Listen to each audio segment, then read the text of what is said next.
नमस्कार साथियों, स्वागत और अभिनंदन आप सभी का। साथियों, आज इस पेपर के बारे में हम चर्चा करेंगे वो है आपके वरिष्ठ अध्यापक यानी कि सेकंड ग्रेड संस्कृत विभाग के अंदर जो एग्ज़ाम हुआ था उसका paper.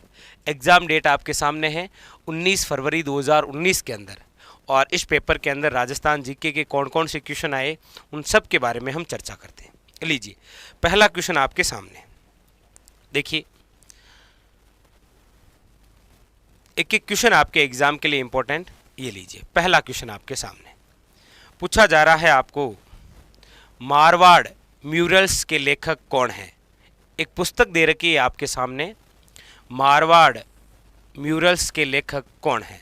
Option number 1 Jaisingh Neeraj, option number B Ramavtar Agarwal, option number C Maharaja Bhakt Singh, और ऑप्शन नंबर 4 सावंत सिंह। तो ये जो मारवाड़ म्यूरल्स है इसके जो लेखक हैं वो है आपके Ramavtar Agarwal. Option number 2 is correct answer. तो ऐसे ग्रंथ हैं जो कई बार पूछ लिए जाते हैं। जैसे मैं आपसे पूछूं, द हिस्ट्री ऑफ राजस्थान के लेखक कौन हैं। The history of Rajasthan, comment करके जरूर बताइएगा द हिस्ट्री ऑफ राजस्थान के लेखक कौन है। अगला क्वेश्चन, क्वेश्चन नंबर 2 आपके सामने क्या पूछा जा रहा है। देखिए क्वेश्चन नंबर 2, रमजोड़ आभूषण मध्यकालीन मारवाड़ में शरीर के किस भाग से संबंधित है। रमजोड़ आभूषण मध्यकालीन मारवाड़ में शरीर के किस भाग से संबंधित है। क्वेश्चन की लैंग्वेज देखिए घुमा दी गई है। बाकी क्वेश्चन सिंपल सा है कि रमजोड़ आभूषण कहाँ पहना जाता है, पैर में।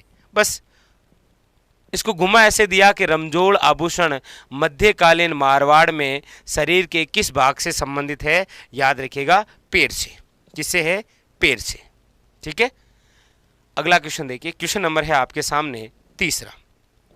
क्या पूछ रहा है, पृथ्वीराज राठौड़ द्वारा रचित पुस्तक वेली किशन रुक्मणीरी किस भाषा में लिखी हुई है। बहुत शानदार, बहुत अच्छा क्वेश्चन। वेली किशन रुक्मणीरी, आप सब जानते हैं कि ये जो पृथ्वीराज राठौड़ हैं ये बीकानेर के हैं। ये शासक नहीं बने थे, याद रखिएगा, बीकानेर के राजकुमार थे। शासक तो इनका भाई था जिनका नाम था महाराजा राय सिंह। पृथ्वीराज राठौड़ जो अकबर का दरबारी कवि था, याद रखिएगा, अकबर का दरबारी कवि। और अकबर द्वारा ही पृथ्वीराज राठौड़ को गागरोन किले की जागीर दी गई थी। कहाँ की, गागरोन की, गागरोन किले की जागीर मिली।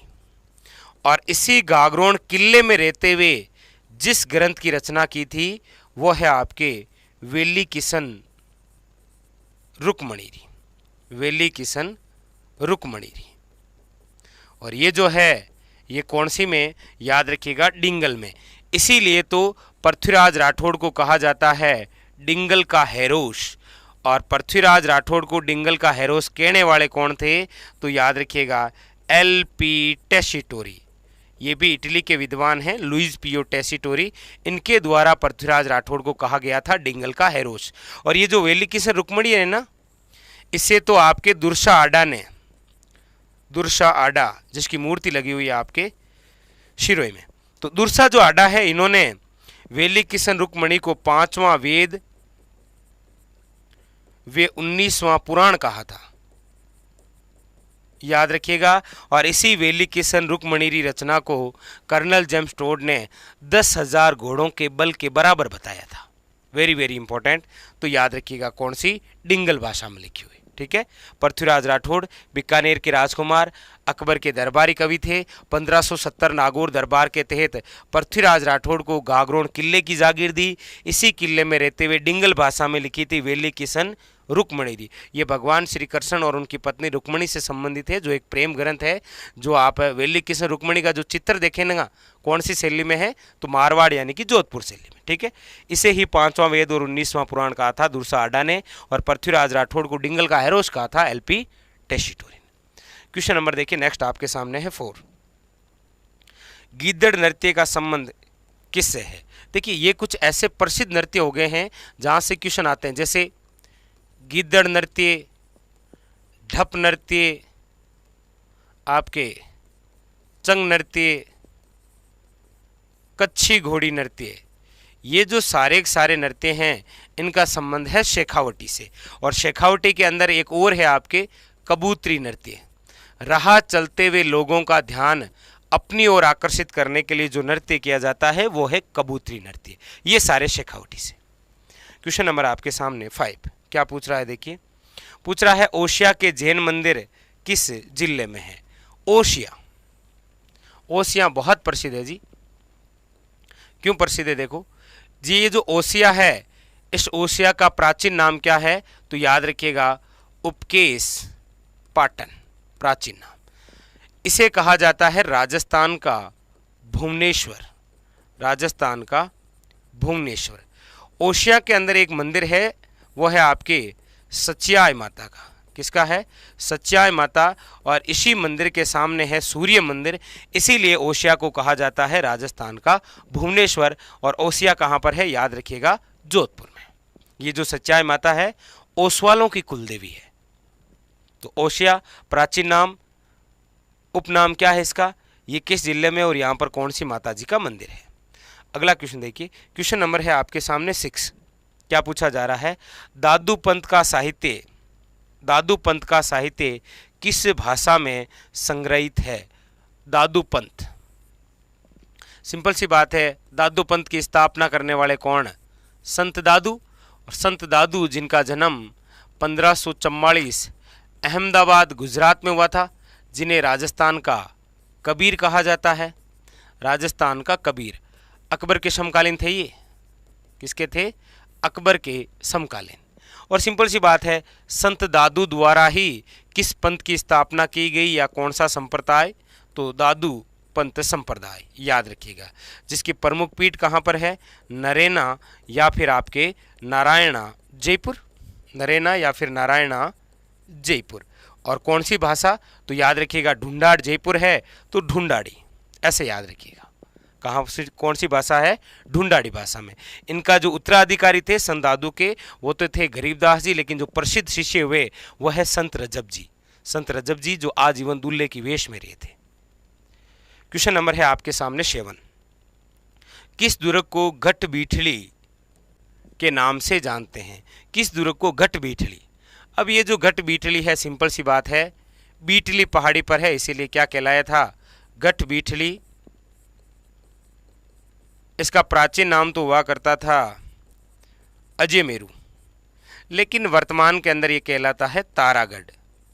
अब तो आप समझ ही गए हैं, अजयमेरू हो चाहे तारागढ़, ये कौन सा है, याद रखिएगा अजमेर वाला, जिसका निर्माण अजयराज द्वारा करवाया गया है 1113 1113 में।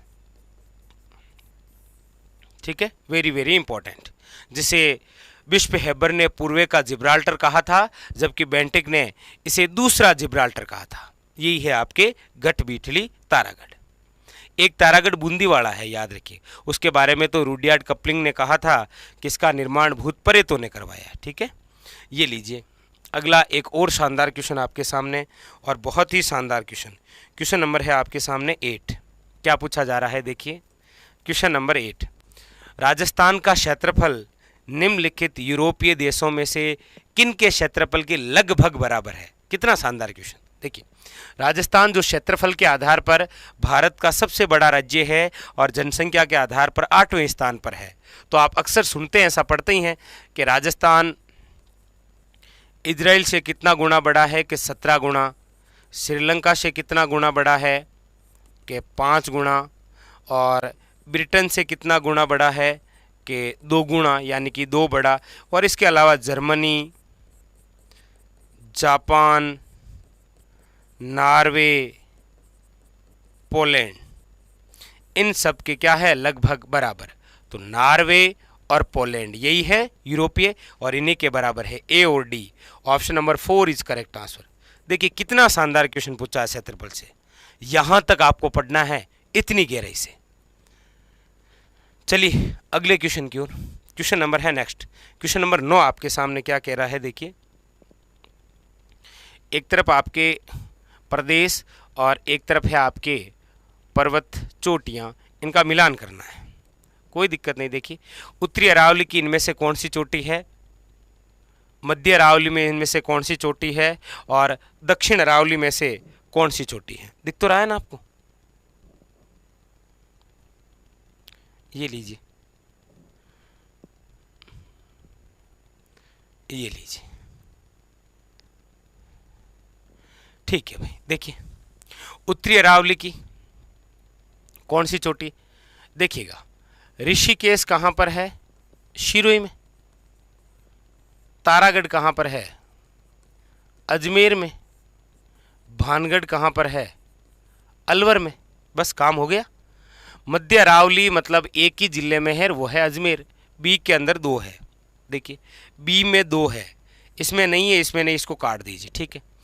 अब आप सब जानते हैं कि शिरोई दक्षिण अरावली का भाग है, मतलब सी में ए है, सी के अंदर एक में ही है, वही ऑप्शन है, ऑप्शन नंबर 2, मतलब उत्तरी अरावली। सिंपल सी बात है, अलवर।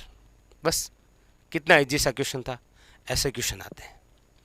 अगला देखिए, क्वेश्चन नंबर है आपके सामने नेक्स्ट, कौन सा? Question number 10। क्या पूछा जा रहा है? देखिए क्वेश्चन नंबर 10 है आपके सामने, पूछा जा रहा है निम्न में से कौन सी नदी राजस्थान के आंतरिक अफवाह तंत्र से संबंधित नहीं है? आंतरिक अफवाह तंत्र से संबंधित नहीं है। देखिएगा, आंतरिक अफवाह तंत्र की जो प्रसिद्ध नदियां हैं वो तो आप जानते ही हैं, कांतली, काकनी, घग्गर, मैंथा, खारी, खंडेला, रूपनगढ़, रूपा रेल, ये जो सारी हैं, जैसे आपके ये जयपुर वाली रही दरियावती नदी, ये सारी क्या है? आंतरिक अफवाह। अब सिंपल सी बात है, इनमें से कौन सी नहीं है? ऑप्शन नंबर 4 मित्री, ठीक है। और ये जो तीनों है ना, ये सांबर में भी विलय होती है जाकर, ये भी अच्छा क्वेश्चन बनता है। चलिए क्वेश्चन नंबर है आपके सामने 11। क्या पूछ रहा है? देखिए क्वेश्चन नंबर 11, राजस्थान में 12वां ज्योतिर्लिंग, राजस्थान में 12वां ज्योतिर्लिंग, याद रखिए, घुश्मेश्वर महादेव, घुश्मेश्वर महादेव मंदिर कहाँ पर है ये? तो याद रखिएगा, शिवाड़, और शिवाड़ कहाँ पर है? सवाई माधोपुर में। Option number 2 is correct answer. बस बहुत अच्छा क्वेश्चन बनता है, कई बार तो ऐसे पूछा जाता है, घुश्मेश्वर महादेव मंदिर कहाँ पर है? शिवाड़, सवाई माधोपुर में, याद रखिएगा, ठीक है। और ऐसे 12वां ज्योतिर्लिंग, क्लियर? शिवाड़, सवाई माधोपुर। अगला देखिए, क्वेश्चन नंबर है आपके सामने 12। क्या पूछ रहा है? देखिए, केंद्रीय शुष्क बागवानी संस्थान, ये तो काफ़ी बार पूछ लिया गया है भाई, काफ़ी बार, याद रखिएगा, केंद्रीय शुष्क बागवानी संस्थान बीकानेर। इसीलिए बार बार कहते हैं कि जहाँ केंद्रीय और राष्ट्रीय कोई संस्था हो, इंपॉर्टेंट हो जाती है। जैसे बार बार बताती हैं आपको, राष्ट्रीय सरसों अनुसंधान केंद्र कहाँ पर है? केशेवर भरतपुर में।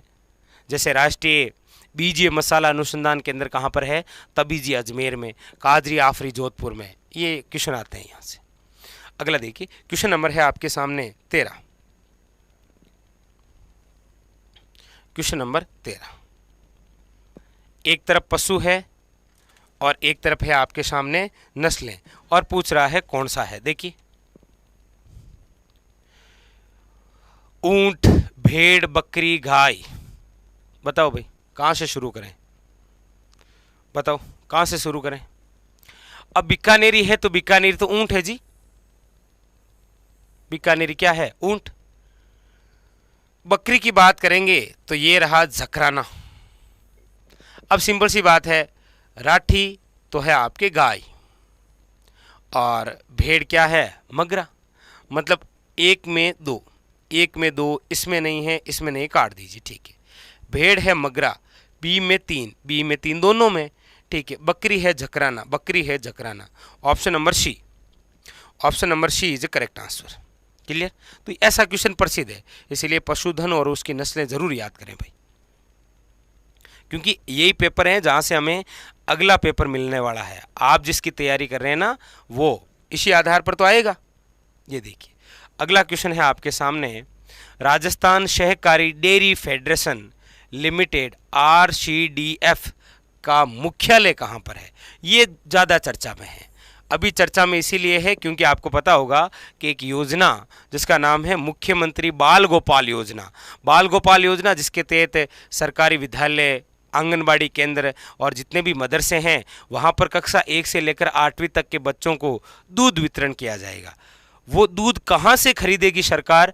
तो ये वही संस्था है, राजस्थान सहकारी डेयरी फेडरेशन। कहाँ पर है ये? जयपुर में। तो आपके एग्जाम के लिए भी क्वेश्चन बन सकता है, ये याद रखिएगा, ठीक है। अच्छा, इसकी स्थापना कब हुई? तो इसकी स्थापना, चलिए ये आप कमेंट करके बताइए, क्योंकि करंट में भी है तो आपके एग्जाम में भी काम आएगा। तो RCDF की स्थापना कब हुई? अगला क्वेश्चन देखिए, क्वेश्चन नंबर है आपके सामने, नेक्स्ट क्या पूछा जा रहा है, देखिए क्वेश्चन नंबर है आपके सामने 15,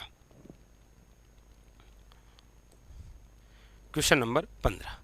वर्ष 2001 और 11 अवधि में राजस्थान के निम्न किस जिले में उच्चतम दशकीय जनसंख्या वृद्धि, उच्चतम दशकीय जनसंख्या वृद्धि किस जिले में हुई 2001 व 11 के मध्य? तो 32.5% जो सर्वाधिक जनसंख्या वृद्धि दर्ज की गई जिस जिले की, वो जिला है बाड़मेर। याद रखिएगा, बाड़मेर जिले की दशकीय जनसंख्या वृद्धि सर्वाधिक थी 32.5। अगला देखिए, क्वेश्चन नंबर है आपके सामने 16। क्या पूछा जा रहा है, देखिए राजस्थान में निम्नलिखित में से किस प्रकार के वन 75 से 110 सेमी औसत वार्षिक वर्षा वाले क्षेत्र में पाए जाते हैं? उष्णकटिबंधीय कंटीले वन, तो ये तो आप सब जानते हैं, मरुस्थल के अंदर है लगभग, और मरुस्थल में कहाँ 75, 50 से कम, ये भी नहीं है। मिश्रित पतझड़ है, ये भी नहीं। शुष्क वन भी मरुस्थल का ही भाग है। पीछे बचा ही एक ऑप्शन है, शुष्क सागवान वन। और ये जो राजस्थान है, यहाँ पर जो भाग है वो है शुष्क सागवान का। सिंपल सी बात है, सर्वाधिक वर्षा वाला क्षेत्र भी यही है, 75 से 110। Option number 4 is A correct answer, ठीक है। अगला क्वेश्चन देखिए, क्वेश्चन नंबर है आपके सामने 17। देखिए क्या पूछा जा रहा है, निम्न में से कौन सा एक सुमेलित नहीं है? सुमेलित नहीं है, एक तरफ है आपके कुछ उद्योग और एक तरफ उनकी स्थिति, जैसे सीमेंट, उर्वरक, ग्लास और तांबा। सीमेंट मोडक है, आप कहेंगे बिल्कुल है, कोटा वाला है ना। उर्वरक गडेपान है, बिल्कुल सही है, कोटा। ग्लास और कांच के लिए लीलवानी क्षेत्र, जी नहीं, ये जो लीलवानी क्षेत्र है ये है आपके बांसवाड़ा में। कहाँ पर है? बांसवाड़ा में। और बांसवाड़ा के अंदर यहाँ से हमें सोने के भंडार मिले हैं, याद रखिएगा। तांबा है आपके खेतरी, मतलब जो असंगत है वह है ऑप्शन नंबर सी, क्योंकि ग्लास या कांच है वो बांसवाड़ा नहीं है, वो राजस्थान का पूर्वी भाग है जहाँ पर कांच उद्योग है, ठीक है। तो यहाँ पर ऑप्शन नंबर 3। अगला क्वेश्चन देखिए, क्वेश्चन नंबर है आपके सामने 18, क्वेश्चन नंबर 18। क्या पूछा जा रहा है, देखिए क्वेश्चन नंबर है 18। पूछा जा रहा है, पृथ्वी पर भूमि सतह की औसत ऊंचाई कितनी है? पृथ्वी पर भूमि सतह की औसत ऊंचाई कितनी है? औसत, बाकी हो सकता है कोई गुरु शिखर जैसे बहुत ज्यादा ऊंचा है, लेकिन यहां पर क्या पूछ रहा है कि पृथ्वी पर भूमि सतह की औसत ऊंचाई कितनी है? वो है आपके 840 metre. Option number C is the correct answer. अगला क्वेश्चन देखिए, क्वेश्चन नंबर है आपके सामने 19। पूछा जा रहा है, निम्नलिखित में से महासागरों में से कौन सा एक संभाव्यता पेंथालासा का अवशिष्ट भाग है? पेंथालासा वो है आपके, याद रखिएगा, प्रशांत महासागर। कौन सा है? प्रशांत महासागर, पेंथालासा। पेंजिया जो भाग है वो है महाद्वीपों का। निम्नलिखित महासागरों में से कौन सा एक संभाव्यता पेंथालासा का अवशिष्ट भाग है? तो याद रखिएगा कौन सा महासागर? प्रशांत महासागर, ठीक है। Option number 2 is A correct answer. अगला क्वेश्चन देखिए, क्वेश्चन नंबर है 20 और हमारे सेशन का अंतिम क्वेश्चन। क्या पूछा जा रहा है, कौन सी एक ग्रही पौने नहीं है? कौन सी एक ग्रही पौने नहीं है? बताइए। ध्रुवीय पौने, पछुआ पौने, व्यापारिक पौने और मानसूनी पौने। कौन सी एक ऐसी पवन है जो ग्रही पवन नहीं है? देखिएगा, ध्रुवी पौने हैं, पछुआ पौने भी है, व्यापारिक पौने भी हैं, लेकिन जो ग्रही पौने नहीं हैं वो है मानसूनी पौने। अब ये तो मानसून के अकॉर्डिंग है, बाकी आप जब पढ़ते हैं तो ध्रुवी, पछुआ और व्यापारिक पौने पढ़ते हैं, इंपॉर्टेंट। ये तो मानसूनी पौने। ऑप्शन नंबर 4, ये ग्रही पौने नहीं है। क्लियर? तो ये थे आपके अति महत्वपूर्ण 20 क्वेश्चन, जिनके माध्यम से राजस्थान जीके और कुछ अन्य क्वेश्चन हमने देखे। फिर मिलेंगे इसी प्रकार एक और नए सेशन के साथ। तब तक के लिए धन्यवाद।